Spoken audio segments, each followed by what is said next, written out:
Nous sommes dans des situations difficiles aujourd'hui. Beaucoup de gens traversent toutes sortes de difficultés et notre société encore plus. Alors on pourrait être triste, abattu, mais non, parce que nous regardons en haut.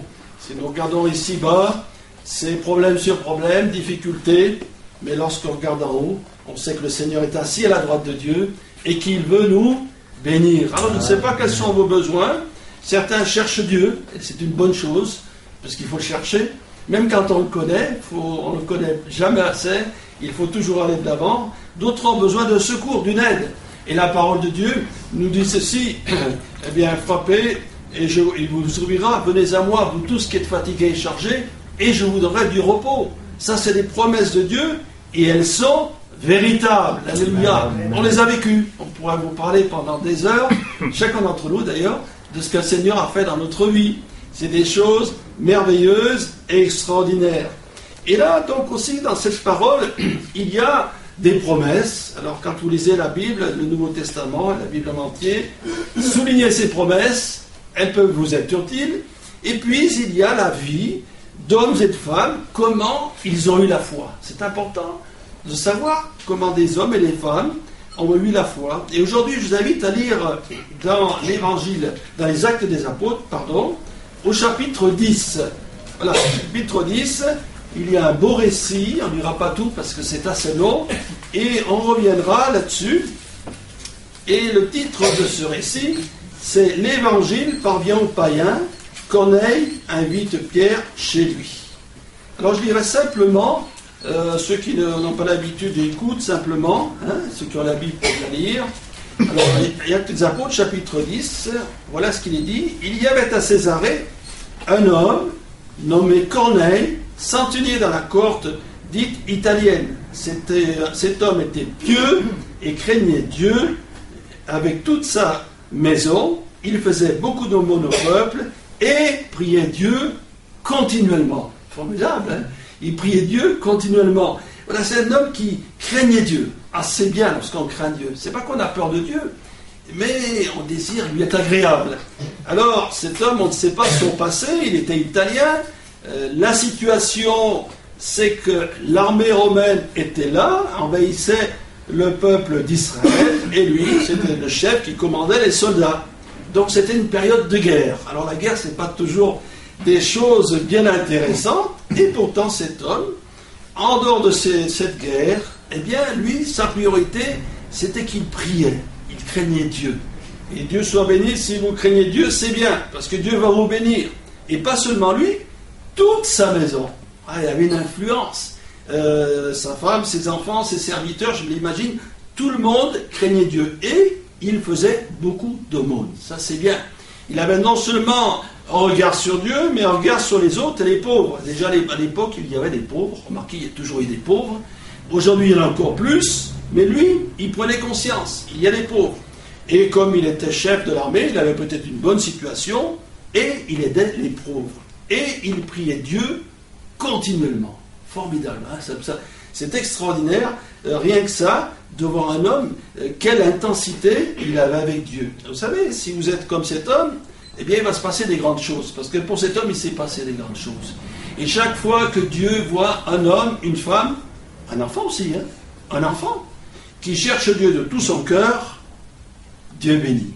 Amen. Il y a un enfant, c'était le fils d'un pasteur, et son père était gravement malade, et les anciens sont venus, ils ont prié, bon, mais il était toujours malade, et lui, cet enfant, et qui a été un homme de Dieu plus tard, eh bien, il est rentré dans la chambre de son père, et il a prié pour son père, et il a été guéri. Voilà, parce qu'il y a mis tout son cœur. Et cet homme, il avait tout son cœur pour Dieu, et Dieu l'a vu. Vous savez que Dieu connaît chacun d'entre nous. Il nous connaît par notre nom, il sait le jour de notre naissance, il sait par quelle épreuve on traverse, et il voit surtout avec beaucoup d'intérêt ceux qui le cherchent avec foi, avec amour. C'est là que Dieu va bénir. Et là, il a été béni, cet homme. Pourquoi? Parce que Dieu, il va envoyer l'apôtre Pierre, carrément, pour qu'il lui parle de l'Évangile. Voilà. Il a vu cet homme qui était pieux, qui était sincère, et il envoie Pierre qui va lui parler de la parole de Dieu. Et là, on peut continuer, donc on ne lit pas tout le texte, mais quand Pierre il va arriver dans cette maison. On lit ça toujours au chapitre des Actes des Apôtres, au chapitre 10 et au verset 34. Voilà, Pierre arrive, là, il est accueilli par non seulement cet homme, mais toute sa maisonnée, avec les serviteurs. Alors Pierre, ouvrant la bouche, dit « En vérité, je reconnais que Dieu ne fait point de favoritisme, mais qu'en toute nation, celui qui le craint et qui pratique la justice lui est agréable. Il a envoyé la parole aux fils d'Israël en leur annonçant la paix par Jésus-Christ, qui est le Seigneur de tous. » Et c'est surtout ce verset qu'on va déjà retenir, on va s'arrêter là. Vous savez ce qui est arrivé dans toute la Judée, après avoir commencé en Galilée, et la suite du baptême que Jean a prêché. Vous savez comment Dieu a oint du Saint-Esprit et de force Jésus de Nazareth, qui allait de lieu en lieu, faisant du bien et guérissant tous ceux qui étaient sous l'empire du diable. Voilà ce qu'il commence à annoncer. On ne lira pas tout le message de Pierre, mais ça c'est important. Comment vous connaissez Jésus de Nazareth? À l'époque-là, puisque ici ce centenier entend la parole de Dieu, eh bien Jésus, auparavant, était resté 3 ans et demi, là, il avait annoncé la parole de Dieu, il était mort, il est ressuscité, et l'Église naissante annonce l'Évangile. Et Pierre, lui, il a été un témoin de Jésus-Christ. Pierre a passé 3 ans avec Jésus-Christ, et il peut parler avec autorité, il sait ce qu'il dit, parce qu'il a connu Jésus, il a vécu avec lui. Et donc il est dit, voilà, connu Jésus de Nazareth, qui faisait du bien. Voilà, il est toujours dit que Jésus faisait du bien, il n'a jamais fait du mal. C'est rare, La différence entre tous les hommes et les femmes et Jésus, c'est que Jésus, il a toujours fait du bien. Même quand il a repris les hommes religieux et les a traités d'hypocrites, il leur a fait du bien parce qu'il leur a dit la vérité avec amour. Et des fois la vérité, ça fait mal, mais c'est toujours dans le but d'amener à une progression. Et guérissait tous ceux qui étaient sous l'empire du diable. Quelle puissance! Les possédés, les gens qui étaient pris par toutes sortes de maladies, qu'ils étaient aveugles, qu'ils étaient sourds, muets, étaient guéris par le Seigneur. Quelle puissance extraordinaire! Mais il ne faut pas croire que ça, c'est le passé. Parce qu'aujourd'hui encore, l'évangile qui est prêché dans le monde entier, on entend de ci de là des guérisons, des résurrections et des délivrances. Alléluia! L'évangile est le même, parce que Jésus nous a laissé l'autorité, par le Saint-Esprit, d'annoncer cette parole avec puissance, et il l'accompagne, faisant du bien et guérissant. Et nous croyons à la guérison divine. Alléluia! Nous prions pour les malades, et nous n'avons aucun flux, aucune puissance, mais le Seigneur, par son esprit, il agit dans les corps. Car finalement, changer le cœur de l'être humain, faire de quelqu'un qui a un cœur mauvais, d'en faire un cœur doux, c'est pas plus difficile pour le Seigneur, peut-être plus facile que guérir un malade. Le cœur de l'homme est tortueux, dit la Bible, et le Seigneur est capable quand même de le changer. Alors, on s'arrête sur Jésus qui faisait du bien, et ce qui serait bien, c'est de connaître un peu Jésus, ce qu'il est et ce qu'il a dit. Alors, on va voir simplement quelques déclarations de Jésus. Vous savez, Jésus, il ne faisait pas comme des personnages qui font de longues conférences ou de longs discours. Il était sobre, mais ce qu'il dit, c'est fort. Par exemple, dans l'évangile de Jean, il dit au chapitre 8, verset 12, Jésus leur parla de nouveau et dit « Je suis la lumière du monde. Celui qui me suit ne marchera point dans les ténèbres, mais il aura la lumière de la vie. » C'est qu'une phrase, mais c'est fort. Jésus est la lumière. Et si quelqu'un, il est dans l'ignorance, quelqu'un, on peut dire qu'il est dans les ténèbres, un peu comme dans la nuit. Et Jésus, par sa parole, il veut éclairer son cœur. Alléluia. Et quelle grâce, lorsqu'un jour, alors qu'on était dans les problèmes, dans les difficultés, eh bien la lumière de Jésus est venue éclairer notre cœur. D'un seul coup, on a compris l'amour de Dieu, on a compris la grâce de Dieu, on a compris que Dieu nous aime et qu'il veut agir dans notre vie. Alléluia. Ça, c'est la lumière. Mais aussi la lumière, elle réchauffe, le soleil, il réchauffe. Et l'amour de Dieu a réchauffé notre cœur. Certains étaient découragés, dans la dépression. Eh bien, le Seigneur est venu dans leur vie. Alléluia. Jésus est la lumière du monde. Le monde. Je disais, le Seigneur ne fait pas de différence entre les nationalités, les uns et les autres. Dieu nous a donné le souffle de vie, et encore, il veut nous visiter par le Saint-Esprit. Nous avons une vie naturelle, mais il nous faut la vie spirituelle, la vie d'en haut. Et Jésus, un jour qu'il a parlé à un homme religieux, il lui a dit, il faut que tu naisses d'en haut. Il faut que ta vie elle change. Il faut que tu reçoives l'Esprit qui va transformer ta vie. Alléluia. Jésus, la lumière du monde. Une autre parole que Jésus a dit, qui est très importante, alors qu'il avait annoncé à ses disciples qu'il allait être mis à mort, qu'il allait être crucifié. C'est ces paroles qui sont connues. Jésus s'adresse à Thomas, qui avait la difficulté à croire. Jésus lui dit, je suis le chemin, la vérité et la vie. Nul ne vient au Père que par moi. Alors, les deux choses l'une. Ou Jésus, il dit la vérité, ou c'est un menteur. Parce que dire je suis la vérité, c'est pas simplement dire je dis la vérité, mais je suis la vérité. Et effectivement, Jésus est la vérité. La parole de Dieu, c'est la vérité. Le Saint-Esprit, c'est un esprit de vérité. Dieu est un Dieu de vérité. Donc, il est la vérité. Mais il est le chemin. Voilà, Jésus, il est le chemin. Alors, dans quelle route pouvons-nous nous trouver? Sommes-nous dans la bonne voie?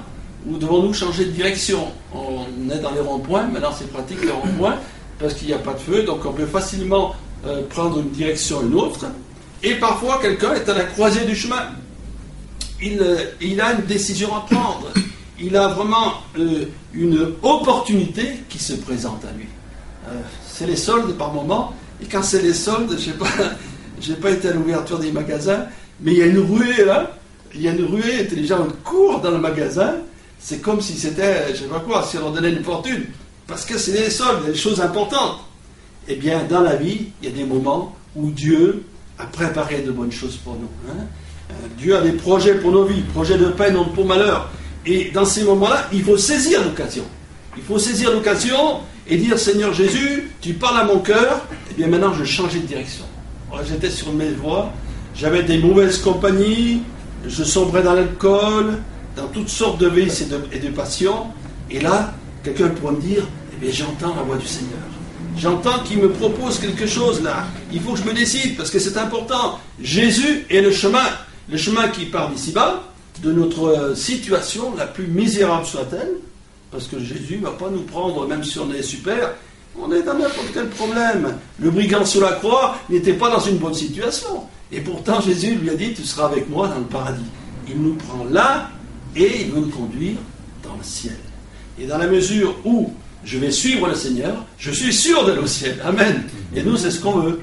On veut aller au ciel. Vous voulez aller au ciel? Moi, j'ai envie d'y aller, parce que ce sera mieux qu'ici. Bon, parce qu'ici, vu la situation, c'est pas extraordinaire. Et là-haut, ça sera la perfection. Donc, Jésus est le chemin. Il est, comme j'ai dit tout à l'heure, la vérité. Tout ce qu'a dit Jésus, nous pouvons le croire. Même si parfois, les Écritures, ça paraît compliqué, c'est la vérité. Et Jésus a dit, vous connaîtrez la vérité, et la vérité vous affranchira. Dans la mesure qu'une parole qui va peut-être me déranger un peu, parle à mon cœur, c'est la vérité, je la reçois, et elle va agir dans ma vie. Alléluia. Et donc, on peut affirmer avec certitude que toute la parole de Dieu est la vérité. Cette parole a traversé les siècles, plus de 2000 ans.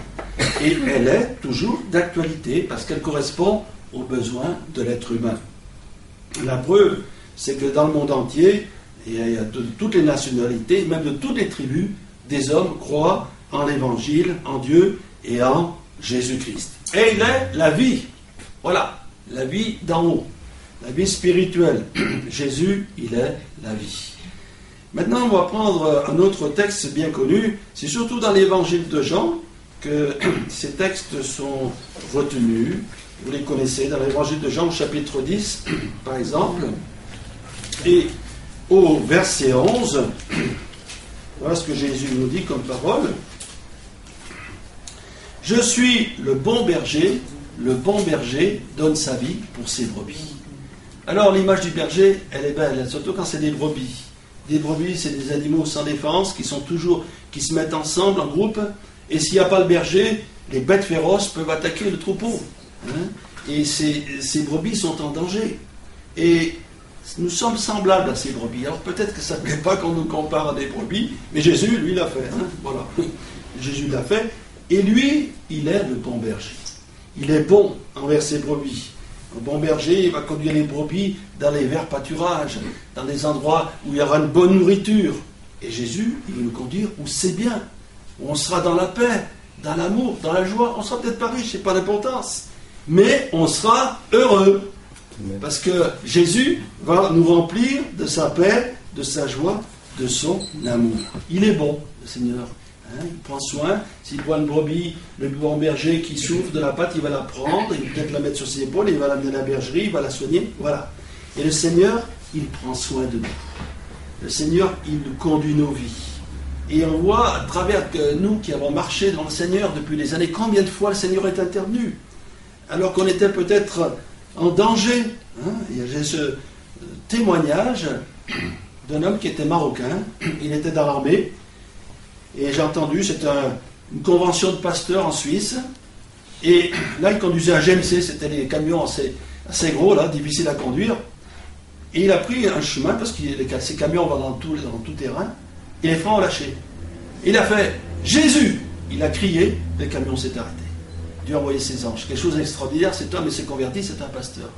Vous voyez que Dieu prend soin de ceux qui s'approchent de lui, pas des moyens surnaturels. Alléluia. Le bon berger donne sa vie pour ses brebis. Et là, on va retenir ce texte. Jésus parle de lui. Il a donné sa vie pour nous. Est-ce qu'on réalise qu'à cause de mes fautes, à cause de nos fautes, de chacun de nous, à cause de nos péchés, Jésus est mort à la croix. Ouais, Jésus a souffert. Jésus a été blessé. Il a été frappé. Il a subi toutes sortes de moqueries à cause de mes péchés, à cause des vôtres. Donc, Jésus est mort pour nous. Jésus a offert sa vie. Alors, est-ce qu'on va être insensible à ce don de la vie de Jésus? Est-ce qu'on va continuer à vivre comme auparavant, sachant que Jésus est mort pour mes péchés? Ou on dit, oui, tu es mort pour mes péchés, et toi, tu désires que je change de vie. Eh bien, je vais te faire plaisir, Seigneur. Je change de vie. Je vais abandonner ça, je vais abandonner ça, je vais abandonner tout ce que toi tu me dis, parce que tu es le bon berger. Amen. Et puis, il y a toujours quelques versets au-dessus, aussi quelque chose d'intéressant. Jésus a dit, je suis la porte, c'est dans le verset 9, toujours dans le chapitre 10. Jésus dit, je suis la porte, si quelqu'un entre par moi, il sera sauvé. Qu'est-ce que ça veut dire? Entrer par Jésus, une porte. Voilà. Certains nous ont dit que Saint-Pierre, il a les clés du paradis, mais la Bible ne le dit pas. Alors bon, moi je crois plutôt que c'est Jésus qui est la porte. C'est-à-dire que si je veux entrer au ciel, il faut que je passe par Jésus. Et dans un autre texte, il est dit que la porte est étroite. Entrez par la porte étroite, car large est le chemin et la voie qui mène à la perdition, et beaucoup entrent par là. Mais étroite est la porte, resserrez le chemin qui mène à la vie, et peu le trouvent. Alors qu'est-ce que ça veut dire? Ça veut dire que si je veux passer par cette porte, il faut que je laisse mon orgueil. Il faut que vous savez, à l'époque, dans les villes, il y avait des murailles autour, et on fermait les portes la nuit pour ne pas être attaqué par des brigands.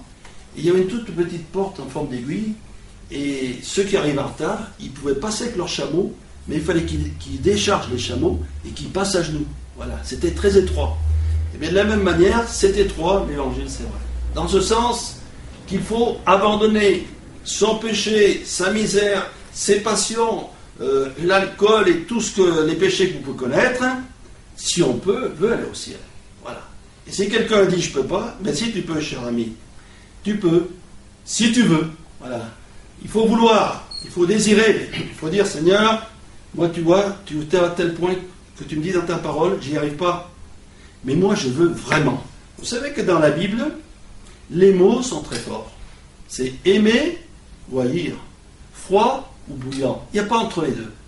Et si quelqu'un qui est tenu par un péché, n'importe lequel, qui sent qu'il ne peut pas y arriver, il faut qu'il dise avec son cœur et de toute sa volonté, Seigneur, agis en moi. Mais ça dépend comment il va le dire. Parce que s'il dit Seigneur, agis en moi comme ça ne se passera rien. Il faut qu'il mette tout son cœur. Il faut qu'il se repente de ses péchés. Et puis qu'il vienne vers le Seigneur. Et là, le Seigneur fera quelque chose. Amen. Et on sait, parce que quand on entend les témoignages d'hommes qui étaient drogues, des proxénètes, des prostituées, n'importe quoi, ou tenus par l'argent, qu'est-ce qu'ils nous disent, ces chrétiens qui s'en sont sortis? J'ai crié au Seigneur. Voilà. Je me suis humilié. J'ai vraiment voulu que Dieu me délivre. Et Dieu m'a délivré. Amen. Amen. Donc voilà, la porte est étroite. Il faut se repentir, mais il faut aussi accepter que Jésus est mort à la croix et il faut décider de le suivre. Alléluia. Un autre verset dans l'évangile de Jean, toujours, au chapitre 11 et au verset 25, nous retrouvons Jésus dans un moment crucial. Un moment crucial, son ami Lazare était mort. Il est mort depuis 4 jours. Il était en décomposition.